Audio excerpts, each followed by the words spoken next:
Alam niyo, dito niyo makikita kung gaano po ka-majestic yung King James Bible. Okay? Kasi sasabihin nila, hindi, pwede mo naman yung makita sa NIV yung doctrine niya. Pero pansinin niyo yung sinabi sa verse number 8.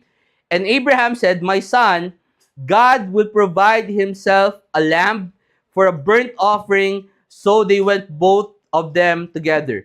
Pansinin yung word sa verse 28, and God will provide himself a lamb. Sa unang basa, pwede yung basahin na ang Diyos ang magbibigay ng lamb para sa sarili niya. Tama? Pero pwede nyo rin siyang basahin in a sense na ang Diyos ang ipoprovide niya yung sarili niya bilang isang offering. Tama? Okay?